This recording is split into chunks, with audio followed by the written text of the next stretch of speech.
and welcome to Wisdom Walk Talk here on Black Hole Radio and my YouTube channel, Wisdom Walk to Self-Mastery. I am your host and guide, Jojopha Maria Ensaroma, and March is the first of 2 nature months in this water year that opens a new age for the evolution of humanity with mind-blowing breakthroughs that will burn away that which is now archaic and no longer of use.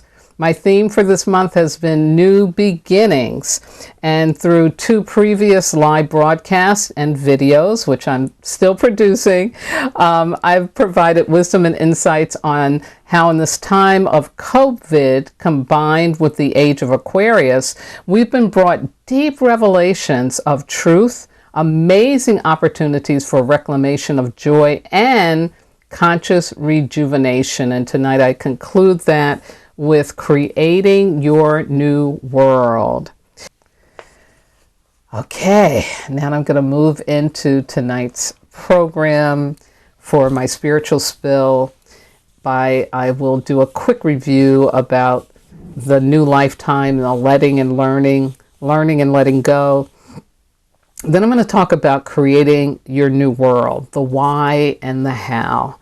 And then I'm going to give you information on a nature ritual that you can do to support you in creating that new world. My quotes for the night, 2 of them that I found that I thought were really appropriate. The first one is from Frédéric Chopin, the great composer, virtuoso, pianist, and revolutionary. And everybody who's a pianist like me, you know you have to study some Chopin. It's like Bach. You can't get out of it. And Beethoven, these are the people you got to do. But Chopin's music is really, really incredible. And Chopin said, I shall create a new world for myself. My second quote is from the most wonderful, fantastically marvelous, powerful Nikki Giovanni, the great Black poet, writer, commentary, and activist. And Nikki says, a lot of people resist transition and therefore never allow themselves to enjoy who they are. Embrace the change, no matter what it is. Once you do, you can learn about the new world you're in and take advantage of it. Yes, yes, yes, yes.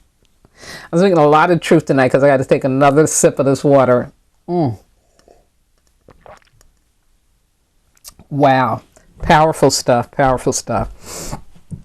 So, quickly, I started off the month talking about the new lifetime as something that we step into, and it can happen based on a number of reasons.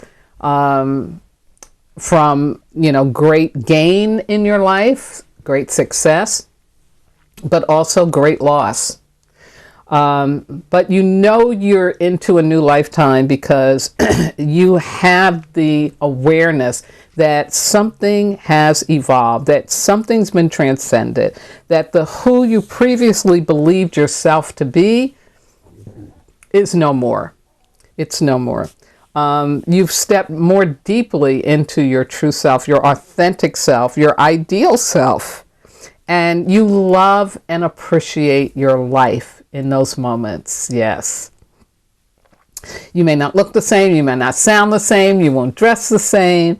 You're really entering into a new phase, but to me it really is a new lifetime because it will have a beginning, a middle, and an end, just like what you will have stepped out of.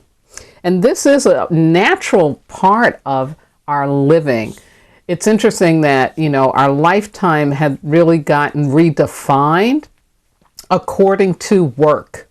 And so because, go back to, the industrial age, because you were needed to work in a factory until you couldn't anymore, they finally set an age limit, right, 65.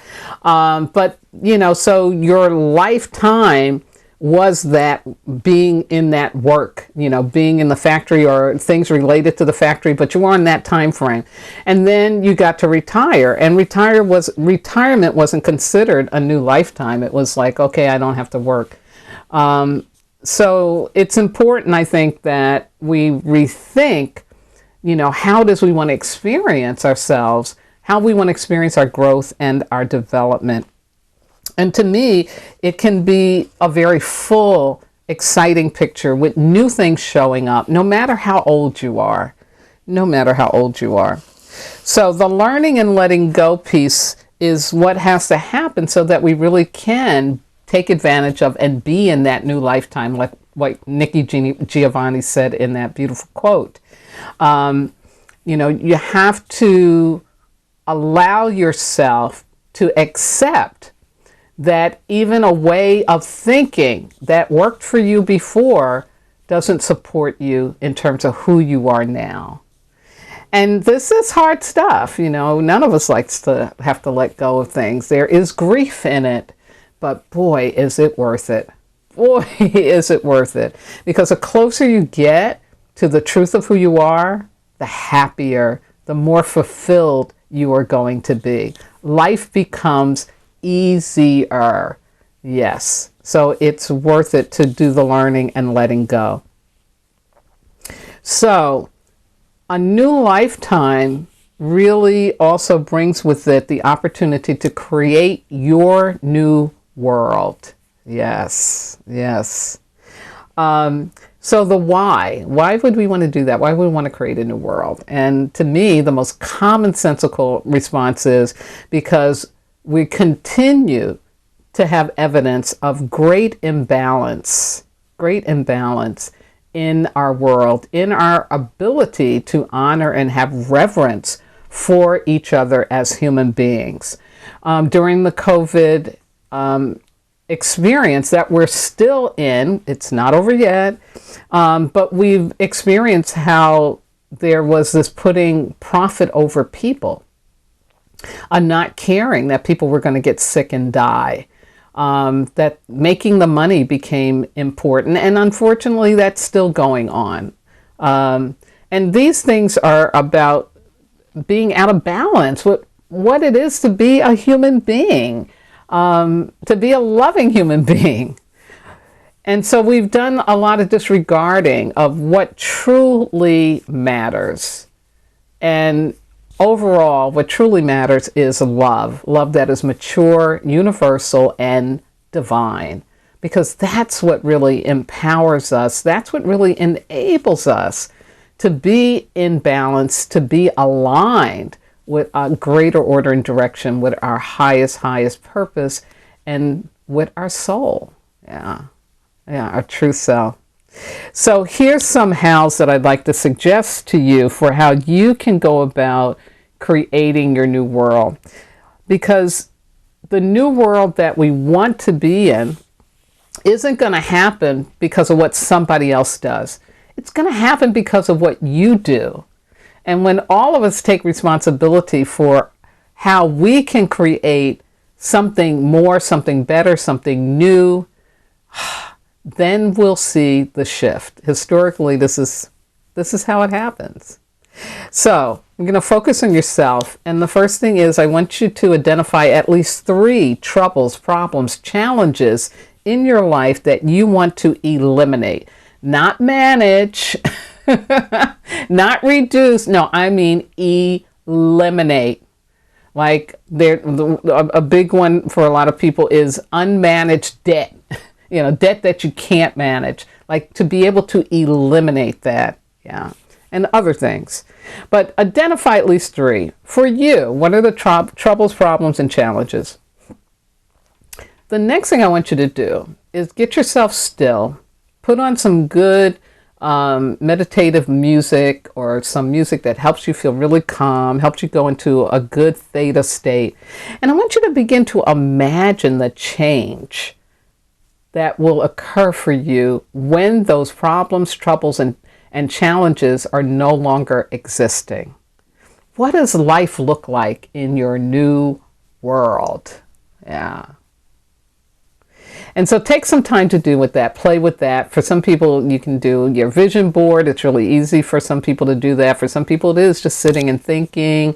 Some's watching a movie that shows my ideal world. whatever you need to do. But really sit with that and let your imagination run wild. And then next, I want you to set an intention for right changes to show up in your life so that these things can be eliminated. For right changes to show up in your life. And then that is what you're going to take into this nature ritual. So after you set up a nature altar, which simply is a green cloth, a green candle. Yes, it can be a candle with green in it. Yes, it can be a cloth with green in it. But the idea is that you're setting up a signal. You're placing an antenna. You're placing a call out to the spirit world for help with this right change showing up. Okay? And you're calling on the energy of nature, which is plants, animals, and humans. Yeah. Very much so. And then what I'd like you to do is write a request for that right change in your life, and or find something that represents your request for right change. In other words, you don't need to know what that change is going to be. You may have an idea of it, but if you don't, that's fine. But just write down, I'm requesting right change in my life. And then again, if you don't want to write it, you can find something that symbolizes the right change. Now, of course, you're going to place that on your altar and light up your altar. And again, maybe go back and imagine what the change life, the new world that you want to create is going to be when you eliminate those troubles, right? And again, for them to go away, there's got to be some change that happens for you. Something has to change for you. So the next thing is you're going to plan to spend some time out in nature. So you got your altar working for you. Like maybe you work with the altar for like 3 days and then you say, okay, now I'm ready to go out in nature. You know, you do it in a pace and a timing that works for you. But ultimately, you're going to go out in nature, be among those trees and those wonderful animals and birds and all of that, plants. And you're going to ask the spirits of nature, whether you're in the woods or you're out in a park, on a path, whatever. You're going to ask the spirit of nature to bring you clarity about what is right change for you right now. So take your time and allow the answers to emerge naturally into your consciousness.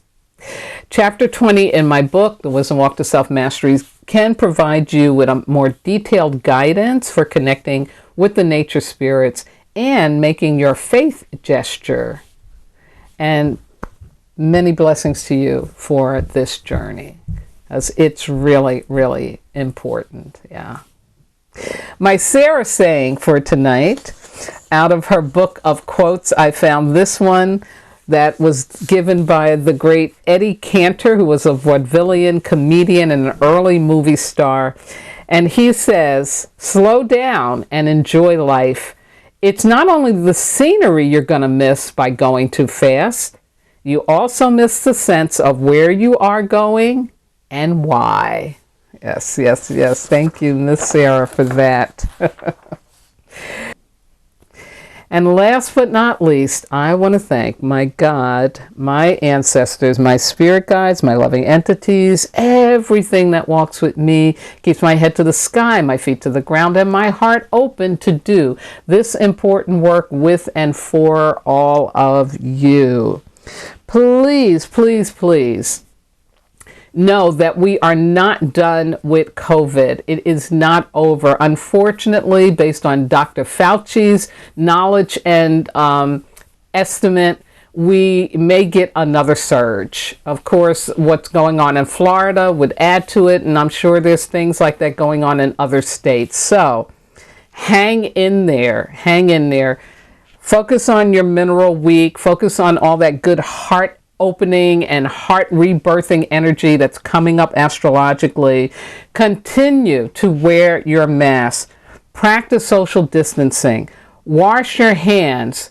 Relate safely. Practice the science safety, folks, not your perceived safety. And most importantly, please remember, your life matters. You are not disposable. You are divine. Good night now.